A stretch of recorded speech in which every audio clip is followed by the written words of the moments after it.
getting out of our small pond, so to speak, and getting around bigger thinkers, higher performers, and learning from a different perspective from people that are actually executing at a high level.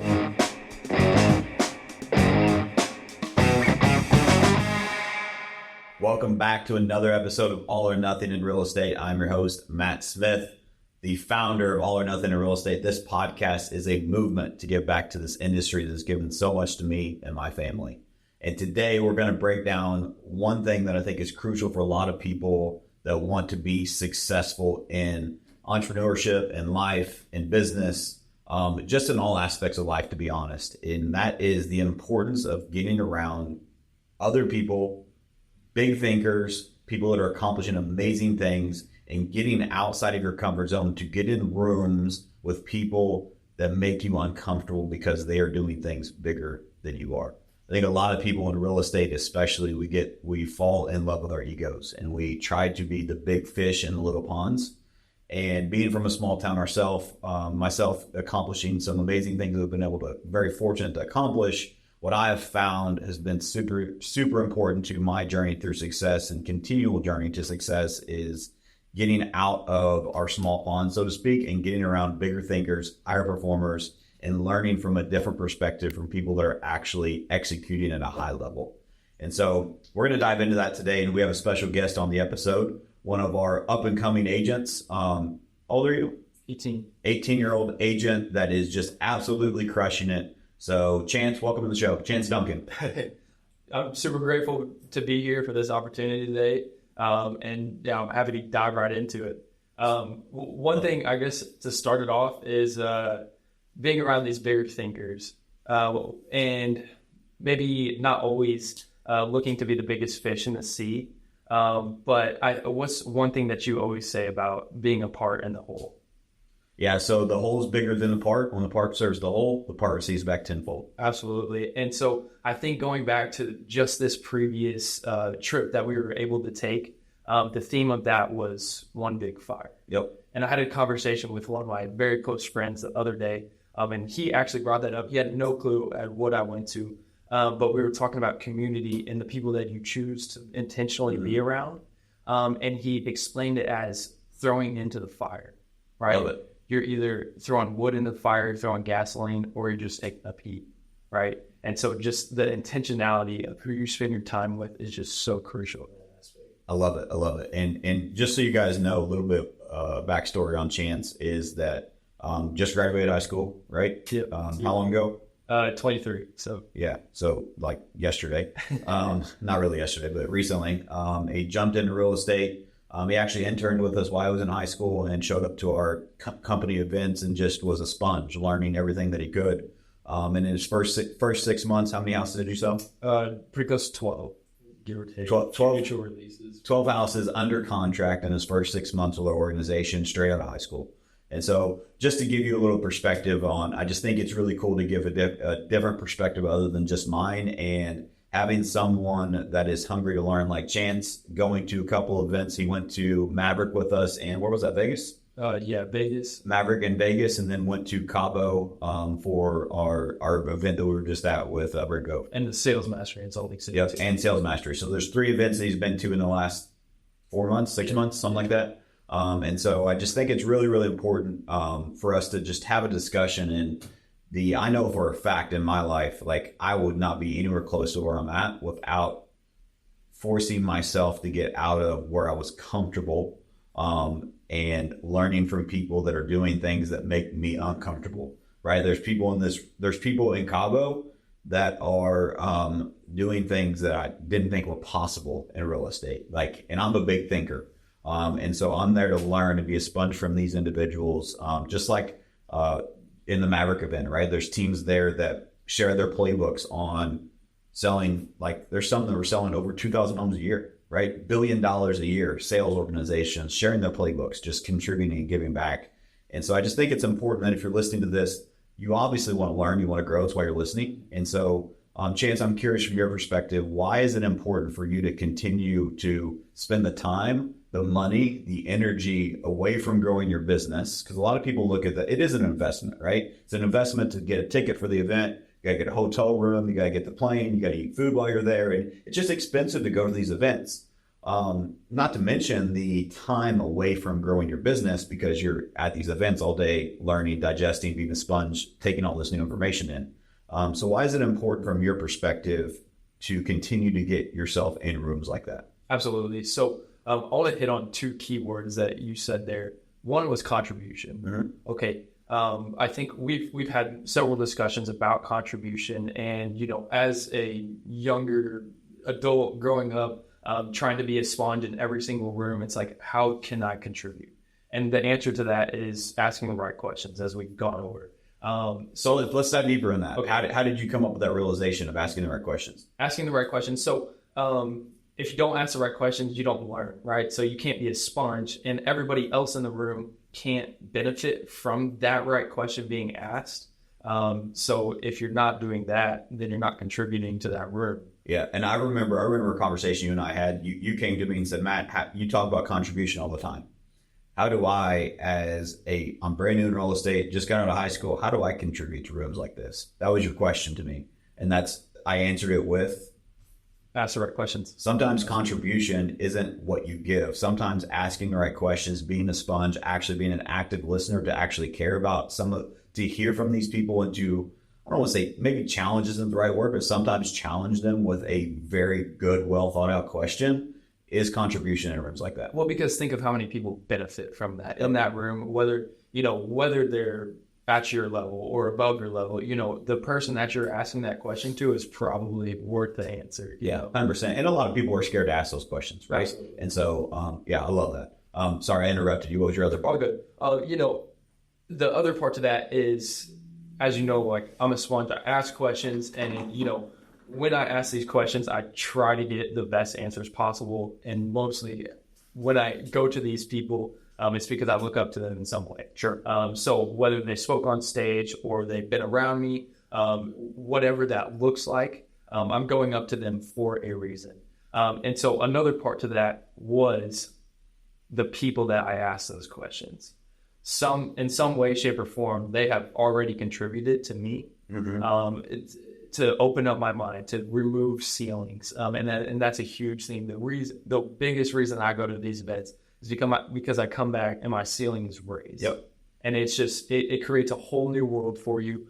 And being around these bigger thinkers makes you a bigger thinker. 100%. Like there's so much possible in this world, right? Like there's so much. And I think coming from small town America, yep. You don't really see that day to day. But coming to these events where like-minded people come to gather and you see what my chapter 20 could look like, yeah, it's like, whoa, and you sit back and you continue to go to these events and you get to meet billionaires, or it's, you start meeting billionaires and then it's billionaires and it's just all these hyper successful people. And so you're just continually removing ceilings. And I've seen so much value in it that I've actually put together a trip for me and some of my closest acquaintances to go out because I want to show them what's possible. I love it. There's a lot to be said with what you just unpacked there. So I think where a lot of people will look at the cost of an event, right? Like, well, what's it going to cost me? It's going to cost me $1,200 to get the ticket, the plane, the hotel, whatever that number is. That's a cheap event, by the way. But that's what it's going to cost me to go there. One of the things that I think people and again, if you're watching this, you're listening to this, you want to be better. You're of a growth mindset. That's why you're listening. And so if you're of a growth mindset, I think it's important to realize the biggest cost that most people don't calculate is the opportunity cost that is lost if you don't. And so I think, we can talk about expenses all day long, but what about return on investment? What is the return on investment if you go to an event and you come back and you have a whole different outlook on life, on what is possible? You just have one takeaway that you can implement in your business, in your life, in your health, in your fitness that changes everything. It just takes that one thing to be that trajectory to remove maybe not just that next ceiling, but what about the next 10 ceilings? Of instead of thinking, as an example, I remember back in my real estate journey, I wanted to start a real estate team. No one had a team in our area. Where did I learn that idea? From people that were doing it outside of our area, right? A bigger realm, a bigger audience, a bigger people. And that has continued to stretch me and to grow into not get complacent. Complacency is where people go to just like die, right? Like that's where, if you're of a success mindset and you want to grow and you want to be better, you have to be in rooms of people that are willing to challenge you, people that are doing things bigger and better than you, so that you can humble yourself and you can realize there's so much more possible. And in my particular case, there's so many more people I can help, right? There's so many more lives that I can affect in a positive way. And like going to these rooms, like my wife asked me, so she came to Cabo with us, and I was fortunate to speak on stage a couple of times in Cabo. It was an amazing event, amazing experience. She said, what is different about this Mexico trip than our last Mexico trip? And I thought about it a lot, because our last Mexico trip was our amazing team trip. And I had so much fun. Like, I love hanging out with the team. Our family, I had an amazing time. She said, something is different. You had fun the last one, but this one, you're a different person. So I asked some questions, and come to find out what it was is that I'm around different people that are pushing me and inspiring me to be better. And not to say that our team doesn't do that, because they absolutely do. But I'm around people that are making like millions of dollars a month. It's a different It's a whole different level, right? And there's people that are inspiring me, and I'm just like, these are my people, because these are people that will help me become the person that I need to be, so that I can lead my team to be the people that they want to be. Exactly. And I think being around those people is so influential. Yes. Of seeing what is possible. And so it's something that I've been hyper intentional on lately, is focusing the people that I put around me to the level of people of that nature. Yeah. Right. Because we see what's possible when we go to these events, the people that we can be around, and what if we could bring that back? What part of that can we bring back? And so one thing that you dove into amazingly was, what is the cost of not going? Yep. I believe that I could go to those same 3 events continually for the next like 10 years and continually pull more and more and more, because of the 1 or 2 things that I pulled from that. Yep. You can't pull all of it, but there's so much information, so many good connections that you can make. And like I said, I believe I could go to the same 3 events and be completely transformed over the next 10 years. Yeah, I love it. And this was one of the many reasons why I wanted to ask you to be on this show, is because it's really, really cool that you have that maturity at your age to think like that. A lot of people, no matter the age, they just think that, well, I went to that event, why would I go again? Right? And like an example that I use is I'm a quotes person, right? And one of the quotes that I love is that the same man never steps in the same river twice, because you're not the same man, and that river is always flowing. Well, so is life. So is our journey of what success that we are on. And so I'm not the same person I was yesterday, intentionally. I'm trying to grow each and every day. Absolutely. Right? And that event, since I'm a different person and they're a different person presenting it 3 months from now, I'm going to hear it from a different perspective. And what I've realized being around these high performers, everyone's looking for the magic bullet. They're looking for that one thing that's going to change everything. And it's just this crazy new lead source, or it's just a crazy new script, or it's this new marketing technique, or it's just one video to change the game. And in reality, what it is, it's the subtleties and the nuances of mastering the things that we already know. So if we actually are looking for, how can I take those basics, these fundamentals, these core concepts that have got me to where I'm at, and how can I change those, or listen to those at a higher level, so that I can learn just a little bit to improve and tweak that one thing just a little bit more. Like, that changes the game for everything, right? And so, like, as an example is the Sales Power event. So I was led by one of my good friends, Coach Bill Pipes, and he hosted 4 events, 1 a quarter, that were very, very similar. Exact same structure, different names, different things shuffled there. But it's the same exact event, the same exact concept, the same exact workbook. I went to 4 of them in a row once a quarter, and I'm a team leader that doesn't sell real estate. And it was about how to sell more real estate. And each one of them, I learned something new. And I challenge anyone, especially leaders, but anyone, because leaders are, the speed of the leader determines the pace of the pack. But if you go back and watch the tape on any of those Sales Power events that were designed for agents, I was in the front row. I was there the entire time. I was present. I was taking notes. I would challenge you to find someone that took more notes than me and that listened more intently than I did. You won't find it. Well, I mean, what's the outcome of that? You know, it's being able to bring that back to this team. I mean, number one in Missouri, you know, we Inc. 5000 growing. Like, there's a reason behind that. Yep. It's because the leadership that we have and the intentionality behind where we go, what we bring back, and the value that's brought to the team. Yeah, and so I think that's a very important lesson for leaders, but also for you, right? Like, I love that you said that, like, you go to the same events and learn something new each time. Like, how many times do you, maybe you haven't heard it, but I hear it, an agent say, well, I don't need to go to that sales meeting. I already learned that. Yeah, right? I think it correlates exactly the same. Yep. Right? Because there's just so much value in there. And, like, what if you could just pick up one piece of it? That's right. It's just a subtlety. It's a nuance. It's to, like, that's the difference between good and great. 100%. And there's a difference between great and excellence and mastery, right? There's levels to this game. Like, good enough isn't good enough, right? Not in my world. And I want to be master. I want to be excellent. I want to be, like, the best of all time. And I think that, like, and I'm calling people out. Let me just be real. This is my show. I love a lot of people at these events, but I'm going to call out some leaders that I highly respect. They should listen to this and take some notes, because I see them at these events and they're in the back of the room talking with their buddies versus actually being in the event. And when it's time at the sales power type event and it's time to role play, they're the first ones in the back of the room. Well, it just happens to be a bathroom break. I'm the first one waving and I'm chasing people down. People are leaving the room and I'm like, no, let's role play first. Well, and I see it too, right? You know, at the sales power event, you know, of course, it's a very interactive role play, trying to get the scripts down and everything. You see people on their phone, you see people in the back, and then you go to role play.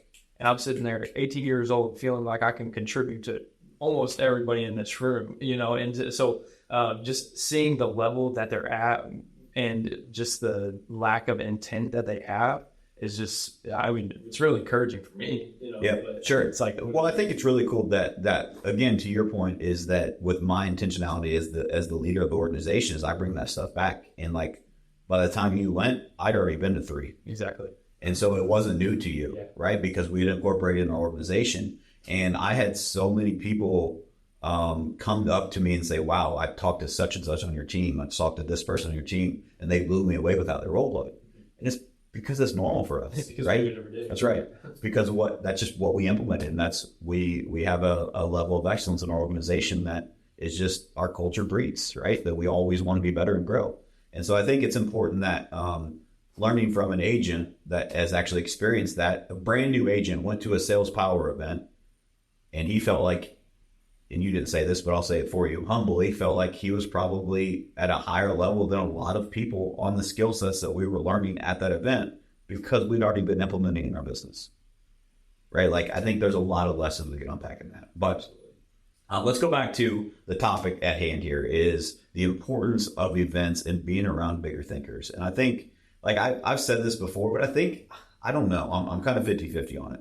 So I've said before, everything in life starts with mindset. I think mindset is crucial. I think you have to have the right mindset. But I also think that your environment dictates your mindset. Absolutely. And so I think that being around an environment of positivity, an environment of contribution, an environment of high performance, like, dictates a lot of what your mindset is capable of doing. Coming straight out of high school, I think that was one of the biggest things that I struggled with, was the environment, just because I'm around, you know, these people that don't have high goals or thinking, you know, just kids. It's right? not their fault, right? You know, they're going to go to college, you know, they'll probably do something with their life, whatever. But I always had bigger goals. I had dreams, I had bigger goals. And so right out of high school, the intention was absolutely, I want to put myself around a group of high performers. And so coming to the team, that's where that all was, right? Love it. And so being able to branch off of that and then coming back to my friends and being like, this is the fork, you know, I've got goals, I've got aspirations, and, like, you can come along and, or, like, you know, good luck, you know, kind of thing. So, but the intentionality behind the people that you place yourself with goes along with your mentality. And I think it's like the chicken and the egg thing. Yeah. It's like one has to come before the other, but I don't know if it really, we don't know which one came first. Yeah, they're just both aboard. I agree. I think that's why I struggle with it too. That's a really good analogy. I think, like, I gave a speech on this, and you and I have had this discussion, and I share this with the team, and it sounds heartless, but it's just the truth, is that whenever you're on a journey of growth in your life and a mission of, I'm going to change the world, I want to change people's lives, which is our core focus as a company and something I focus every single day. you have to realize you only have so much capacity. And what I've come to realize that high performers have in common, all high performers realize they have a capacity level. And because they realize they have the capacity level, because they have this higher level, heightened sense of self-awareness, they only allow certain people in their circle. They only allow certain conversations in their life. And they don't allow room for negativity. They don't allow room for pessimism. They don't allow room for people that are anchors in their life. They only have room for the propellers. People are going to help them grow and develop. I believe there's a direct correlation between someone's success and their ability to say no. 100%. Too many people are focusing on what can I add? What can I do more of? And so much of success is elimination, not addition, right? So what can you subtract? What can you eliminate from your life that isn't serving your purpose? Now, once you eliminate things, guess what? You have all this room and capacity to make more out of those things that are actually moving in the right direction. And then maybe while you're on that right direction, on driving down that road, a journey of success, like you'll have other opportunities, but now you have the capacity to take advantage of those opportunities because you got rid of the things that aren't on your path to success. And I think, obviously we've had this conversation before, but one of the biggest things that I admire about you or about some of these other high performers is their ability to know if someone is an anchor and a propeller immediately. And so it's not only somebody, it's something as well. Yeah. Is that serving me or is it dragging me back? And so the ability to say no within that is something that, I've struggled with coming out straight out of high school. But like we discussed, I think it gets easier, right? Sure. It's just like any other skill. It's a practice. That's right. And it's so good. And so what I've learned is that a lot of these things that we perceive that people were born with it, right? You're born a great leader. You're born a great salesperson. You're born with this. Most of those, 99% of those things that we think people have or don't are actually acquired skills. They are learned traits. And the cool part about that is once you realize that, guess what? You can acquire that skill. You can learn that trait. Because I'll tell you right now, like let's use leadership as an example. Nobody's born a good leader. They may have traits that help them be a good leader, but those traits are something that are those muscles that they work consistently to become better, and they're constantly learning and growing and developing those. And once you realize that, number one, nobody has it figured out, right? Everyone is just figuring it out as they go. Everyone. I don't give a shit who you are, right? Like, let's be real about events. So I've been to a lot of events, and I've been to a lot of speakers and heard a lot of amazing things, and it's absolutely transformed the trajectory of my life and will continue to do so. But those people that are up on stage that are giving you their playbook and they're telling you how they have it all figured out, if you have a private conversation with them afterwards, they will tell you, my business is a dumpster fire. I have this problem, I have this problem, I have that problem. The reality is nobody has their shit all together, right? Life happens to all of us. You just have to realize that you don't see that on social media. You don't see that from the front of the stage, right? Sometimes people are vulnerable and transparent, but sometimes they're giving you the highlights and they're giving you strategically, not to make them sound better, but like there are things that are working with that strategy that they want you to take away from that event. But also that doesn't mean they have it all figured out. And I think we have the false perception of saying, well, I'll never be able to get where chance is. It's just never possible. It's just a learned trait. It's an acquired skill over time. We can all do it. Absolutely. And that's, going to those events and seeing all those high performers and then having those side conversations, just like, whoa, they're just people. And so, going into for me personally, it's 6 months, 12 sides. How many of my goals didn't I hit? How many days did I miss that I wanted to do better or because at the end of the year, I was so disappointed in my numbers, but if people on the outside looking in, it was like, oh, he's so disciplined, this, that, and other. Whereas me, I'm like, dude, I'm going to break this down. So that's good and bad, right? And so you having that, if there's outsiders looking at you saying you've inspired them, that's awesome. Keep doing that.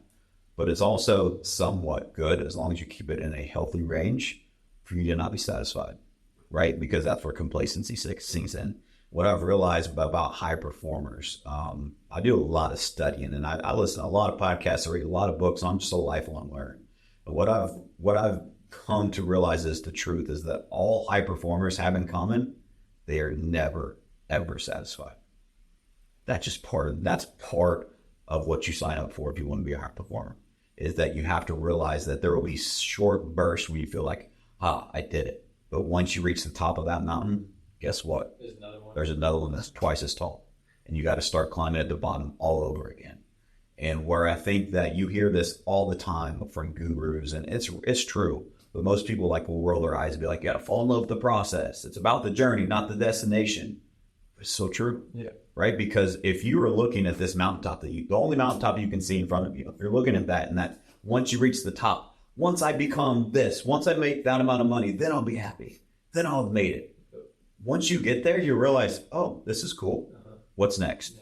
Next. And we're always the high performers, you have to realize, and you will realize, I've climbed a few mountains, right? And in real life and in my success journey. And I think what you realize once you get to the top is you look over and shit, there's a taller mountain. Or this didn't feel how I thought it would. This was cool. Yep. But shit, I'm still not fulfilled. What's next? And I think that having that hunger for what's next is what keeps us going. But I think a lot of people get discouraged because they get to the top of that mountain, they fought, they scratched, they clawed to get to the top of that mountain. And then they're like, wow, this doesn't feel like I thought it would. I thought once I made $100,000 in a year, once I was a millionaire, once I sold 50 houses, once I did whatever, fill in the blank, I would feel this way. And when they don't feel that way, they get discouraged. But I think we're chasing the wrong target. And the right target is, who do you become while you're climbing that mountain? Absolutely. And that should be the goal. Absolutely. And that's so good. But I want to go back to something that we said earlier about subtleties and nuances and trying to get better day in and day out, right? You're never the same man that walks to the river. Ed Milet told a story, and I'm not going to get the story exactly right, but it was something about he was taking his son out to lunch or to the car wash, something of that nature. And somebody had asked him, oh, how old is he? Oh, he's 6, he's just about to turn 7. And the guy said, cherish that 6-year-old because the 7-year-old won't be the same. And Ed, of course, is He'll only be 6 years old once. Yes, he'll only be 6 years old once. But what he said, when did that stop for you? When did 25 and 26 become the same? When did 48 and 49 become the same? So when did that stop for you? Why did it stop? Did you reach a mountain peak, just sit down? That's not what we do. That's not what high performers do. And it's because we're never complacent in the place that we are. I love it. And I think too many people, for lack of better terms, give up, right? They think, well, this is all life is. And they play, I'm just good. If you're going through this, I'm here to help you, but let me help you by giving you the real truth. Playing the victim card doesn't help you win anything, right? And I think too many people they fall victim to their circumstances. And part of one of my speeches in Cabo was, we all have a story. We've all had struggles, but how do you adapt and overcome those? That's what truly defines who you are and what you become, right? And I think that if you just realize that I've heard that story from Ed Milet, and it's so good because as a parent, it makes me think, shit, I need to cherish the time with my kids. And that opened my eyes to holy shit, I just took my daughter to school today. How many more times am I going to get to take her to first grade? It's very limited. But then you add to that, and if you're a parent, you resonate with that. You have to. They'll only be 6 for so long, right? And then they'll be 7, and then they'll be 8, and then just before you know it, they're grown up. And I think if you realize that how precious time is and how precious life is from a viewpoint of a parent, why did your life stop becoming so precious to you? When I'm 30, I think I'm 36. I'm 36. I'm only going to be 36 once. Why am I not living life like I was a 6-year-old? Why am I not cherishing these moments? Why did I? And I didn't give up, but I think it's so important that you reflect back and you use that story as an analogy of I'm only 36 once. Let me make the most of it. But, and I think that goes back to, right, it's even if you don't know your age, you were 35 last year, yeah. Right? But you're a completely new man at 36. Yep. I mean, what all have you done in that year, sure. Right? So it goes to the point of 6 to 7, right? I'm about to turn 19 here. If you would have looked at me a year ago, completely different person, right? And so I think it's just the importance, and especially if we're talking about parenting here, 6 to 7, 7 to 8, 8 to 9. But it's instilling in your children the values that you hold. And so if you're not changing from 38 to 39, then what are your kids doing after they get to 18? They turning 19, you know? And I think that goes back to another thing Ed Mollett has taught me is most lessons are caught and not taught. Most lessons are caught, not taught. So that means, let's speak to the parents again, because this one hits me hard. Your kids are going to figure you out someday. What does that mean? How many times do we tell our kids, you can accomplish anything that you want. You can be whatever you want to be. Go for it. You want to be the president of the United States, which my daughter wanted to be. Go for it. You can do it. Anything is possible. But what if your kids looked at you and said, thank you so much for that. It's awesome. But why aren't you? When did you give up on your dreams? Why aren't you trying to be the president? Why aren't you trying to be what you wanted to be when you were a kid? Like, why do we give up on our dreams? We think it's going to be easy? Or do we allow our environment to dictate, shit, that's probably not possible because we have too many acres in our life, right? Like, and I think that if you just realize that what lessons we can say things to our kids, we can say things to our agents, we can say things to our clients, we can say whatever, but most lessons are caught, not taught. Like I thought we've all heard actions speak louder than words. So what are you actually doing? What are you actually modeling and demonstrating for the people you're trying to lead, whether it be your kids, your team, somebody in your family? It doesn't matter. Like, everyone is a leader to someone. And what behaviors are you modeling and demonstrating on what is actually possible in this world? And are you a beacon of hope? And are you an inspiration for people to want to become? Or are you playing small? Yep. And I think I'm a big quotes guy too. Some conversations I've had, but for your kids, you ask the question, would you die for your kids? Would you take a bullet? Absolutely. No. Right? In a heartbeat. Why didn't you live for them? Yep. And so I think that's so big. And I think it comes outside of parenting too. But just for your future, Dude, how crazy is that this is where the conversation is going with an 18-year-old? So like, it just reminded me of a conversation I just had with my 11-year-old daughter. She watches, I don't allow her to have TikTok and any of that, Instagram, but she watches YouTube Shorts a lot. And I just went and spent some time with her the other day, and everything in her algorithm on YouTube Shorts was how to start an LLC, how to save money on taxes, how can I start a business. She started like 3 businesses with her friends. Exactly. Where did that come? I didn't teach her that. Why does that interest her? Because she sees what her dad is doing. And it goes back to the conversation I had with her when she was probably 7 years old. I have it multiple times per year. But if she was 6 or 7 years old, and I was on this journey of like, I'm going to be better, right? And it was just one of those seasons where I had to give it my all. And so I wasn't home a lot. And so I said, but here's why I'm doing it. I'm doing it so that I can go help more people. I'm doing it so that we can live a life that we've always dreamed of. And like, I just had that honest conversation, and I didn't tie it to money. I didn't tie it to, well, daddy's got to go to work. No, daddy's going to go change people's lives. I'm going to go help people. I'm going to go transform their lives so that they can feed their families and so they can do this. And I tied it to the why. And now, like, to this day, I don't tell my kids I'm going to work. I'm going to help people today. Absolutely. Right? I'm going to an event so that I can speak to people so they can live a life.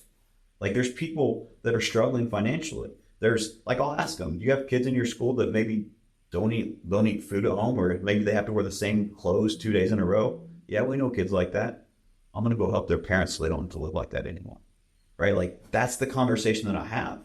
And like, what has that led to? It's led to my daughter now, when she's taking her free time as an 11-year-old, she's watching stuff that is helping with her mindset, helping her create businesses, helping her understand the world and the economics. So much so that me and my wife literally were having a conversation all the way back from Cabo and said, we can't wait to bring her to one of these one day. When she's 16 years old, we're going to take her out of school and we're going to bring her to one of these because she will learn so much. My 11-year-old overheard my wife having that conversation with her grandma and went to pick her up. And she asked her on the way home, she said, Mommy, I don't want to wait till I'm 16. I want to go now. And she had this big plan, and she like had a presentation on why she was ready to learn and why she wanted to go and be so she could go help more people. And it's just really, really cool to sit back and see how that actually isn't just a theory, see how that's affecting an 11-year-old's life. You know what I mean? I want to start with, you're the most qualified to help the person that you used to be. Yeah, where'd you hear that one from? I wondered. But going into that is, back to the, if you would take a bullet for your kids, then why wouldn't you live for them, right? If you're not doing it for yourself, do it for the people behind you. Yep. What if Matt Smith never became Matt Smith? Yep. Right? How many people's lives wouldn't have been impacted because of that one decision? Or like down the line, multiple decisions, right? Your kids now, what position would they be in if Matt Smith didn't become Matt Smith? And so it's like, who am I to not become Chance Duncan? That's right. Yeah, like, dude, if more people would understand what you just said, like, the world would be such a better place. But too many, it's hard, right? It's not easy. But guess what? Giving up on your dreams is hard too. Life is hard. Choose your hard. You do the hard things so you can live a life that you've always dreamed of, or you don't do the hard things and life is fucking hard, right? Like, it's hard either way. Yeah, dude, such a good conversation. So you might as well. Just like, I did not want to get in the cold plunge this morning. Like, I did not want to do it. I got in 30 seconds and I was freezing. My toes were numb. Felt like they were going to fall off. And I'm like, I want to get out. I'm like, nope, I chose to get in here. And let me just help you. If you're going through something that's hard, here's a phrase that I literally said this out loud, and I said it 10 times in a row this morning. And then afterward, my mindset shifted. And I'm like, I could stay in 3 minutes more, right? And it was, why am I doing this? Like, I think we question ourselves a lot. Like, why am I doing this right now? Why am I sitting in a tub of 48-degree water for 3 minutes? Why am I doing this? I'm doing this because no one else is willing to do this. Yep. I'm doing this because no one else is willing to do this. I literally said that out loud like a crazy person 10 times in a row. And after I reshifted my mindset, I could have stayed there all day. That's a beautiful thing. And, like Alex Hormozy goes into it of, I love doing the hardest things because I don't know nobody's yelling at me.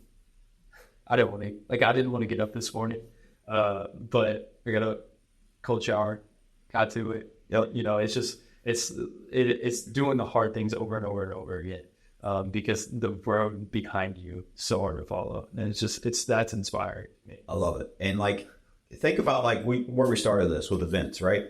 I want to remind you guys, this is an 18-year-old kid, like, having this mindset. And I think with his willingness to learn is certainly a huge, crucial part of it. But he doesn't have this knowledge and this wisdom at his age for if he doesn't get out of his comfort zone and go to these events. And so I just want to encourage you to think bigger than yourself. Get out of your comfort zone. Go find good people. And if you want to come to events that I'm at, I only go to events with good people, right? And I know them. They become good friends, and they can treat. And the rooms get bigger, right? And the rooms change and they evolve. But I understand the principles and the culture of the rooms that I go to. And like, one of the things that is really, really cool about the Cabo event that we went, it was with our EXP family, right? And like, there's so many people there that we are in business with in one way or another. We are in financial alignment with. And it's really, really inspiring to see, like, those are the people that I can call in an instant if I need help. And those are the people that know they can call me if they need help. And the theme of the event was one big fire, right? Contribution. We're in this together. Like, so much so down to, and I told this story to a couple people at this event, and like, I love EXP Realty. I'm with EXP. If you're looking for a business partnership, hit me up. We got some cool things to offer. But this is not a recruiting pitch fest. This isn't about events. This is like the reality. When we joined EXP Realty 5 years ago, we were one of the biggest teams to join at that time. We weren't really that big because no one had heard of EX what, right? Like, it wasn't a thing. It was still like, the stock was like a penny stock, and it was just like, oh, what's this weird EXP world thing? And anyway, but I saw the future. I saw the vision. And what I really saw was the financial alignment of being around like-minded people that were willing to contribute and give back to my business to help me grow. They were willing to invest in me so that I could give back to others. And that's what mattered to me. And I remember when we were joining, and that has done nothing but expand since then, by the way. But point being is, I remember you mentioned that you were in a room with a billionaire. Well, the billionaire was the founder of Sanford, speaking on stage. I've been fortunate to have multiple private conversations with them. I went to lunch with them. And like hearing him speak, he's just a genius and he just gets it. And I remember when we joined EXP, it was our first week of onboarding, and it was an absolute shit show. It was a disaster. You want to talk about dumpster fire? It was a fucking disaster. So much so that the people that we're in financial alignment with, they said, how's it going? When they checked in, and I said, well, you shouldn't have asked because now we need help, right? And what did they do? First thing they did is they jumped in, how can we help? And I had like 3 different people jump in and try to help me fix it, which doesn't happen in a real estate company, especially when I'm not with their company. I'm just partnered with them in a different company.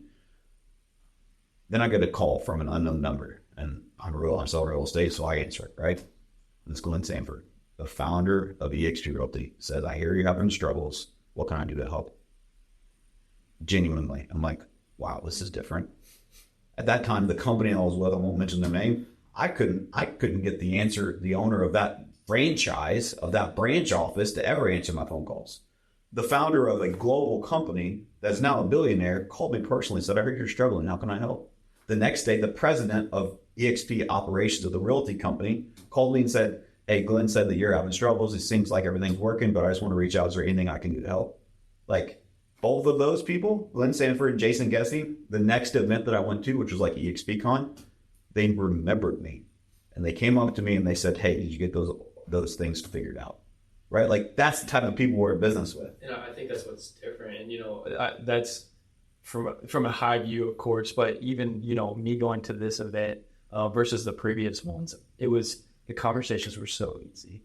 And I think that's something that, I have to step out of my comfort zone to do sometimes, is to be able to network and meet people and everything. Dude, I feel that. It was so easy. And it was just, are you with EXP?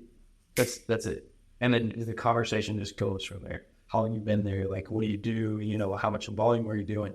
This, that, and the other. Next thing you know. And every single one of those conversations, you get a tip or a nugget on what they're doing because they're willing to share their playbook. Because guess what? We all own it together. Absolutely. Right? And that's what I was going to say. You create a friend, you create a contact, and they're always at the end of the conversation, hey, man, if you ever need anything, reach out. Let me know.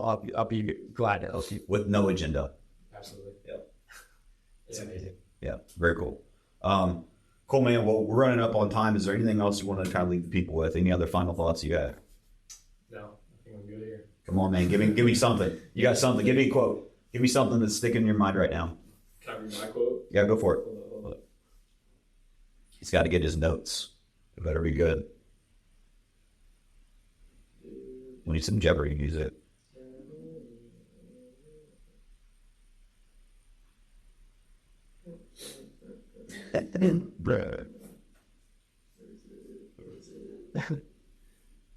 Okay. I'm building out this human that I desire so dearly to become. And my choices, my temptations show differently. I desire to be the man that I've built to chase myself in 10 years. But my choices determine who I become. It seems as if I'm an idol, though as I look around, I'm speeding up. I'm trying to make sense of this. My core focus is undeniable discipline. It's from an 18-year-old, folks. It's good stuff. I love it. So I want to end with this, is that if you're on a journey of growth, you're on a journey of success, that's what this podcast is about. That's like my mission in life, is to help other people. I want to help people who want to help themselves. So if you're playing victim card, I'll do my best to help you, but there's only so much I can do, right? Go for it. Oh, I was just going to say anchor. Yeah, that's right. And yes, cut the anchors. But I think that if you are on the journey to success, and at whatever level you are, see, like I talk about these, like meeting with billionaires, and like I've been very fortunate to have some success in my life. Guys, success is a journey, right? Like, go back to the fall in love with the journey, not the destination. Success isn't something that you get to and like, oh, now I'm successful. I feel comfortable calling myself successful because I know what I'm doing each and every day. I've built that confidence from within that I'm chasing the best version of me today. I'll do it again tomorrow, and I'm doing it again the next day. To me, that's like Andy Frisella defines success as the pursuit of one's true potential. If you think about that, there's so much to that. Success is a pursuit. It's not something that you become successful when you become financially wealthy. You become successful whenever you sell your business. You become successful whenever you sell this much in real estate. That's not what success is about. It's about the pursuit of one's true potential. What's cool about that is it's a pursuit. So you're always chasing it, and your potential continues to grow and evolve. Can I add to that? Yeah. So another definition of success that I've come upon is Jim Rohn's, and it's the continual unfolding of your life, how you desire it to be, and continually being able to pull it off. It's a continuance, right? Yeah. Like it's a journey, not a destination. And so if you're on your journey to success, realize that run your own race. It is you versus you. Don't compare. Comparison is a thief of joy, right? And I think a lot of people, if you look at people that are quote unquote successful, I think we mistake happiness with joy. And what I want you to have is more joy in your life, more of that emotion, more of that fulfillment. I want you to have more money. I want you to have more time. But I want you to have more joy in your life and fulfillment. I think that's truly where success lies, is that if you're truly like comfortable with who you are and you're on this journey of I'm trying to become the best version of myself, you surround yourself with like-minded people, and you realize you compare yourself to see what's possible to others, but you don't allow that to take away from who you are. And it's you versus you. Run your own race and give today your all, right? If you're not going to do it all, then just give up, right? Like, I'm not telling you to give up on life, but you have to realize this journey is tough. And there's a reason we call this brand All or Nothing. If you're going to do something, give it your all. If you give it a half-assed effort, you'll have half-assed results. Pigs do fly. That's right. So I ended my speech in Cabo. I had a flying pig shirt on. My last slide was a flying pig, because guess what? In my world, and if you're listening to this, in Chance's world, pigs do fly. Dream big. Anything's possible. Thanks, guys. If you got value from this episode, again, we appreciate the support. This podcast continues to grow and evolve, and I can't tell you how much I appreciate it. All I ask is that if you found value from this, share this with a friend. Just keep spreading this word, spreading this movement, because we are on a mission to give back to this industry. And so appreciate your support. If there's everything I can do to help, please don't hesitate to reach out, and we're here to help you. Thanks, guys. Thanks, Chance. So thank you for having me.